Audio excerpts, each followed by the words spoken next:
let's go. Welcome to the main event. Applying pressure, but I promise I ain't make it then. In their heads, living free, I ain't paying rent. Wake up in the AM, making G's like Mercedes-Benz. Ang buhay ng isang bombero ay puno ng sakripisyo, tapang at dedikasyon. Kami ay may responsibilidad sa pag-apula ng apoy, pagligtas ng buhay, pagtugon sa mga emerhensya at pagtulong sa oras ng sakuna. Gabay ang bansag nito, the duty first, service with the heart, ang mga bumbero ng probinsya ng Iloilo ay kilala sa pagiging tapat sa tungkulin, nagsasakripisyo para sa mas malaking layunin, may malasakit, empatya, at taimtim na pagnanais na matulungan ng iba. Kaya't panoorin natin ang maraming tagumpay at sakripisyo ng bumberong Iloilo. Sa pagsimula, isinagawa ang programang OOPG o OPFM on the Go sa ikalimang distrito ng Iloilo noong September 27 sa Sara Fire Station upang magbigay kaalaman, gabay at suporta sa mga bumberong natalaga sa mga gawain pang-administratibo, finance at investigation. Pinangunahan ng masigasig naming Provincial Fire Marshal ang nasabing aktibidad na dinaluhan ng mga municipal fire marshals at bumbero ng 5th District.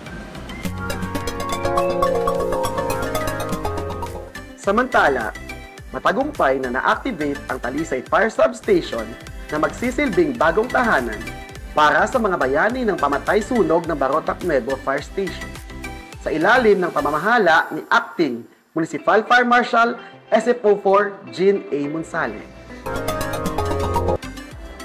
Sa parehong kaganapan matapos ng mahabang paghihintay, nagkaroon na ng activation ang bagong Pototan Fire Station kasama ang blessing ng bagong ambulansya upang mapahusay ang kakayahan sa pagtugon sa mga emerhensya.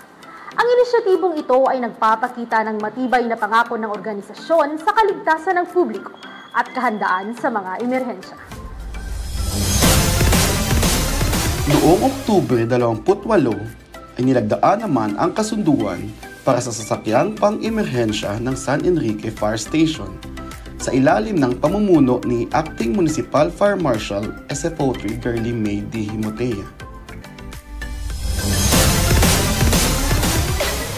Bagyong Christine, nagdulot ng malakas na ulan at pagbungsong hangin sa probinsya. BFP Iloilo agad na tumukod sa mga panganib. Dahil sa malakas na pag-ulan at pabugsong hangin na dulot ng Bagyong Christine, naging maagap ang mga bumbero sa probinsya ng Iloilo sa paghahanda at pagtugon sa mga posibleng panganib. Isinagawa ang pagsasaayos ng mga kagamitan, kabilang na ang rescue equipment upang masiguradong mabilis at epektibo ang pagtugon sa anumang emerhensya. Bilang bahagi ng pagunita sa Araw ng mga Santo at Araw ng mga Kaluluwa, ang Office of the Iloilo Provincial Fire Marshal sa pamumuno ni Fire Senior Superintendent Bartolome O. Biliran ay nagsagawa ng inspeksyon sa lahat ng istasyon mula October 31 hanggang November 1, 2024.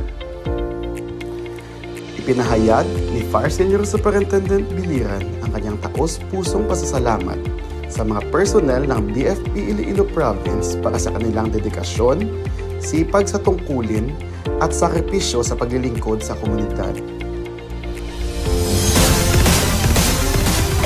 Patuloy po nating sundan ang mga development at updates ng Bureau of Fire Protection 6. Maging bahagi tayo ng mga positibong pagbabago at sama-sama po natin isabuhay ang mga kaalamang pangkaligtasan sa pag-iwas sa sunog at sakuna. Hanggang sa muli, ako po si FO1 Adrian B. Segovia. At ako naman po si FO1 Regina Alcarde para sa BFP TV. Wow! Nami! Me at the Duty first! Service with a heart!